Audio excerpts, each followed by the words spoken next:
Mwiriwe ugaruka muri mu gihugu cy'u Burundi, mwiriwe ugaruka muri mu gihugu cy'u Buholandi. Mu mazina nitwa Jean Seguin Karorero, nkaba ni nyambukira y'i Burundi mu gihugu cy'u Buholandi. Kungiyi turabahaye kaze muri kiganiro twise turi kumwe twese turashoboye. Ego turashoboye kwigishanya ikirundi. Uno munsi turi bwige teknoloji nshasha. Ino teknoloji ikaba yitwa BOCG technology.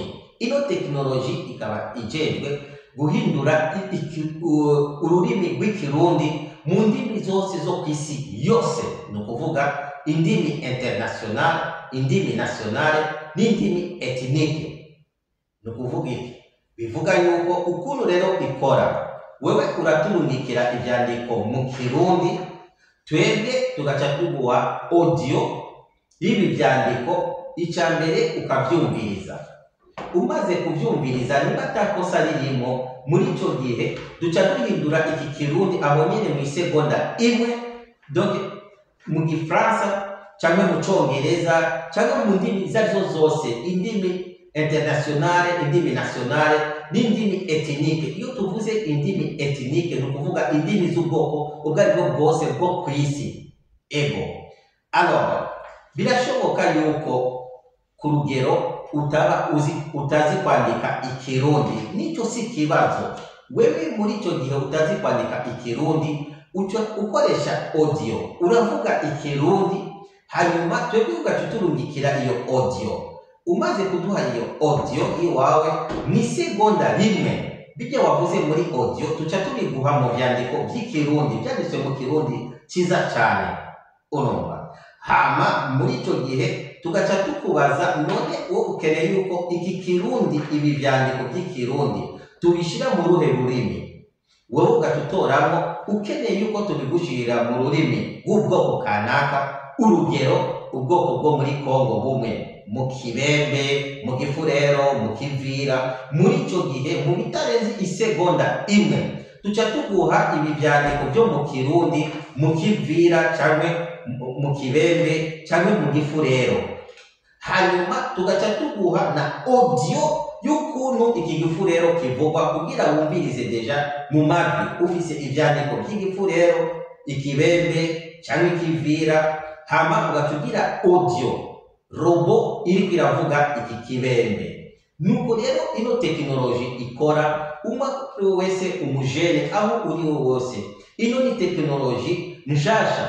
Ibi ndiko ndavuga bizi abantu babiri gusa kw'isi yose, ni jewe n'umugenzi wiwanje.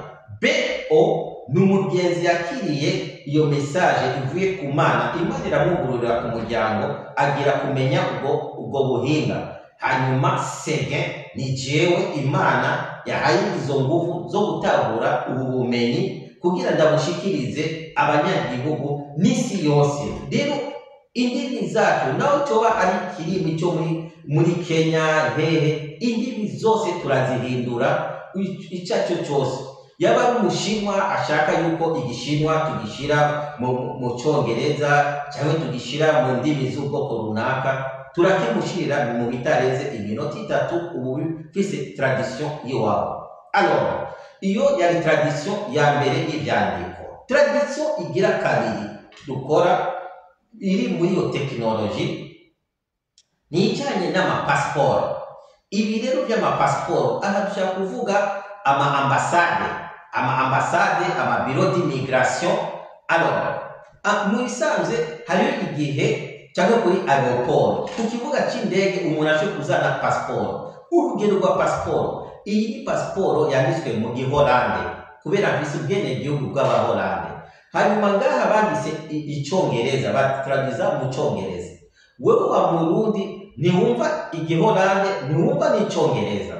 Muri ico gihe ucuskana ino pasiporo, urayiskana mu mashini, urayiskana hano, hanyuma ugaca uyiturungikira kuri email yiwacu. Umaze kuyiturungikira kuri email, muri ico gihe mu bitarenze isegonda imwe, ino pasiporo duca tuyikurungikira kuri email. Ibi vyandiko byose byanditswe mu Kirundi, ni ukuvuga iki Congereza n'Igiholande gica gihinduka mu kirundi. Ni ukuvuga turafise ubushobozi bwo guhindura pasiporo, indimi zose zanditse kuri pasiporo mu rurimi wowe wumva, hanyuma tugaca tuguha na audio ivuga ibi vyandiko vyanditswe vyose kuri pasiporo, ku buryo nyene pasiporo niba yumva ico kirimi muri ico gihe nawe tuzoba tumufashije ainsi de suite. Tegera yuko hariho abantu mu gihugu usanga nabo ari umuholande ariko atavuga ikirimi ciwabo national, akaba avuga nawe iki dialect, ni ukuvuga ikirimi c'ubwoko bwiwe. Muri ico gihe niba utumva ibyo avuga, muhe akore audio, yaba ari kuri ambasade uca uturungikira iyo audio y'uyo muntu mufise kuri ambasade cyangwa muri ministere cyangwa ariho hose. Twebwe iyo audio duca tuyiguha mu isegonda imwe, duca tuguha ivyandiko by'ubwo rurimi uyo muntu muri kumwe ariko aravuga. Ibyo rero nivyo twebwe twavumbuye mu matekinoloji. Iyo tekinoloji nayo ikaba yitwa BO7. Murakoze cyane mwebwe mukurikiranye ido nido. Iyi ni intambwe y'umurundi. Ukuntu bikorwa ino tekinoloji ni ibanga ry'abantu babiri ku isi yose. Urumva, iyo umunyafrika dutoye ikintu tuze turabika icyo kintu nk'ibanga ry'iwacu kugira na twebwe ingufu zacu ziteye imbere. Murakoze cyane mwebwe mukurikiranye, nkaba nongeye kubibusa amazina y'iwanje, nkaba nitwa Jean Seguin Karorero, nkaba ni nyamukira y'i Burundi mu gihugu cyo muri Hollande. Nibagiye kubabwira yuko jewe ndi umwuzukuru w'umutware w'i Burundi Nkoribigawa Joseph wo muri province ya Bubanza Musigati Imudende. Murakoze cyane mwebwe mudukurikiranye, Imana nibahezagire, murakoze.